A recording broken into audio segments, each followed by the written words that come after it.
Hello and welcome back. Today I want to talk about using your Alaskan Chainsaw Mill to cut bevel siding or clapboard siding, and also how to install it on your building. So I'm going to demonstrate one way to cut it. I'll also talk about a few other ways that you can use your mill to cut these boards, and then we'll look at examples of it being installed and how exactly what the nailing pattern is going to be to get it up. So pretty short one, but I find this is like the coolest siding. I really like this, especially when cut with the live edge. You could do it square or live edge, but when cut with the live edge, I think it just looks really great.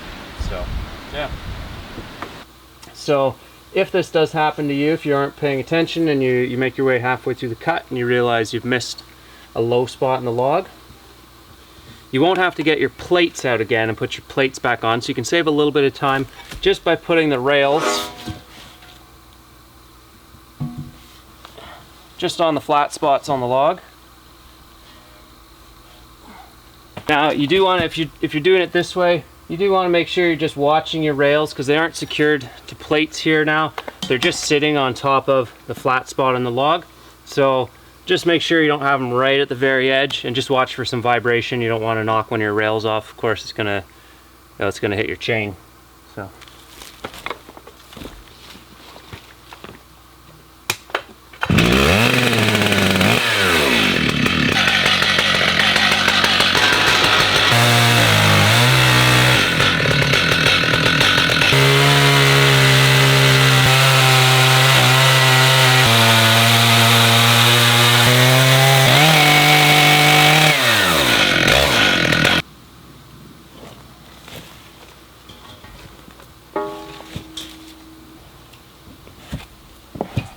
So this is quite a heavy slab of wood I've taken off here, but as always, it's not wasted. Just flip it over.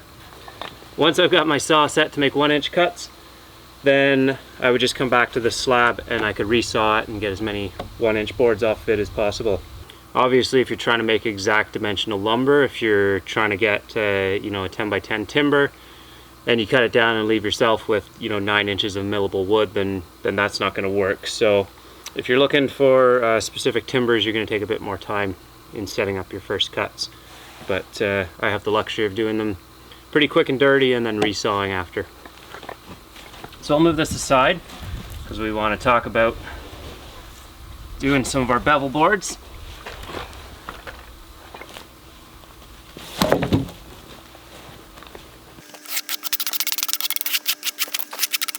Okay, so what I'm talking about when I say bevel boards, here's an example. This is a finished stain one, just a leftover from our last project. But if we look at the end, the board bevels along its whole width, thick at the bottom end, thin up here at the top. So, few ways we can manage to cut that.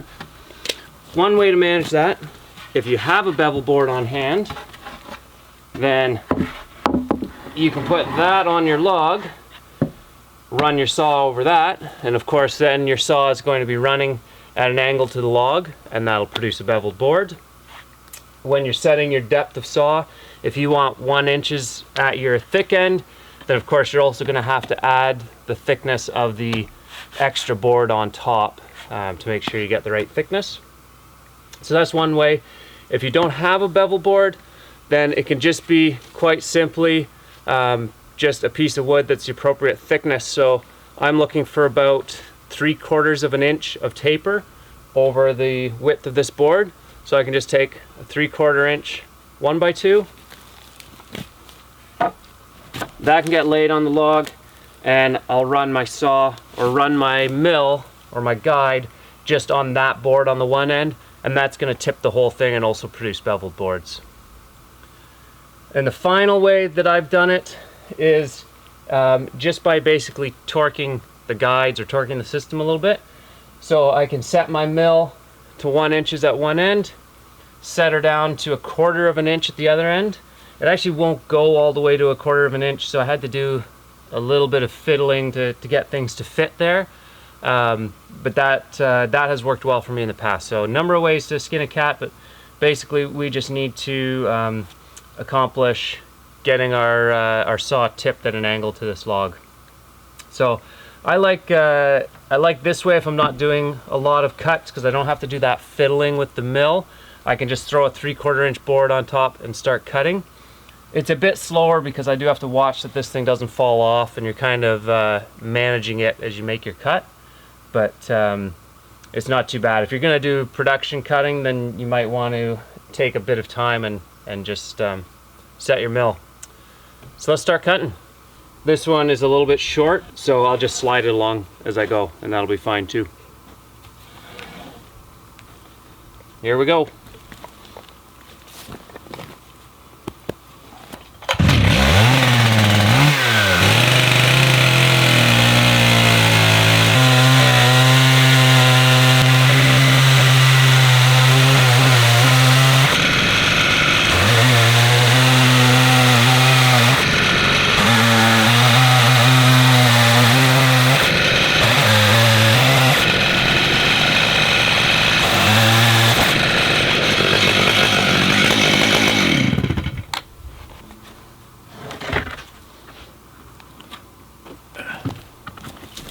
So there we go, nice, quick and easy bevel boards. And from a log that would have produced a whole lot of waste if I tried to straighten it all out, we get some pretty cool, pretty unique boards. So when I get up into big limbs or just kind of crooked, knotty logs, I really like to make these bevel boards. I think they look pretty cool. Of course, when I make my next cut, I'll cut from this side so that I'm coming down evenly on the log, and I'm not always cutting my thick ends just off of one side of the log. And that's that.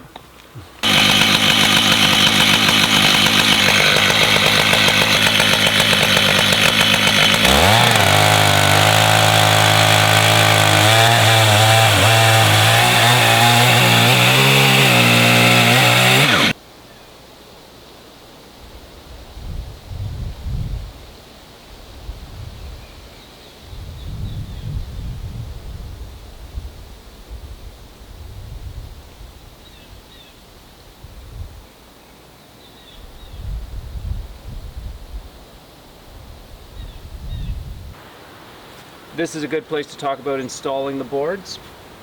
So just like the board and batten installation that I talked about in an earlier video, with wood siding we want to accommodate movement in the wood with changes in humidity. So if we put fasteners, nails or screws out wide on the boards, then as the board tries to shrink or expand, then those fasteners holding it in place could crack the board. So what we've done here is one fastener. In this case we did screws, nice and low on the board, and up top we don't put any fastener. When you put your next board on, you want to install the screw in the next board quite low again, but high enough that it's going to miss this lower board. So what it's doing is you only have one fastener in each board, but then the board above it acts as a clamping force. And that's going to prevent cupping of the boards, but it's going to allow that board to have some movement in behind as it changes with moisture levels. So for that reason, you could do bevel boards, you could install them green as well, and using this method will allow the boards to dry and shrink without cupping or without cracking. But we have, for the most part, seasoned ours, pre-stained them, and then installed them. But you could put them up green if you wanted to. In terms of doing corner trim, a trim that comes right over the top is kind of, I find hard to make look really nice with these live edge boards because it would be really challenging to get a nice fit. So just insetting a little corner trim and then having your boards butt up against, and you could do a little cleaner job than I have, or you could caulk it on a nicer, larger building. And so in this case I just used the edge off a piece of slab wood and just ripped the edge and created a nice little quarter round and used that. And here we've got one more example of the use of bevel siding. This cabin's kind of deep in the forest, so I know the lighting's not great with the shadows, but I like this example. It helps with, we've got such a small and tall building that just switching to bevel siding in that gable end really helps to break up the vertical look of the building. So there's not a lot of it up there, but I think it has a big effect on this building, and I think, yeah, it's just really cool siding. Really like doing it. In this case, this entire building is clad with one single white pine tree. And down low, I got about 4 or 5 beautiful logs that had basically no knots, just totally clear. If I look on this board, I can see, you know, 1 or 2 knots about the size of a dime. And then as I got higher up, I got into the logs with lots of branches, and it wasn't going to produce, you know, this same quality, really nice, clean lumber. And so that's where I thought, well, maybe if I've got lots of knots, let's just go with it, try to accentuate that. And so cutting live edge bevel siding out of your really sort of knotty wood can end up just, you know, turning that into a positive and making it look really cool. So that's what I've tried to do here and other locations around the property. And that's part of what's really fun about milling your own lumber, is you can look at the log, you can think about what you want to try to get out of it, what sort of unique boards you can try to get, and yeah, just try to make things look really good and save some money and have some fun doing it too.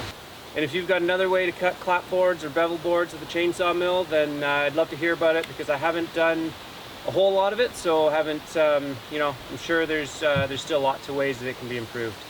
So I'd love to hear about that. Thank you.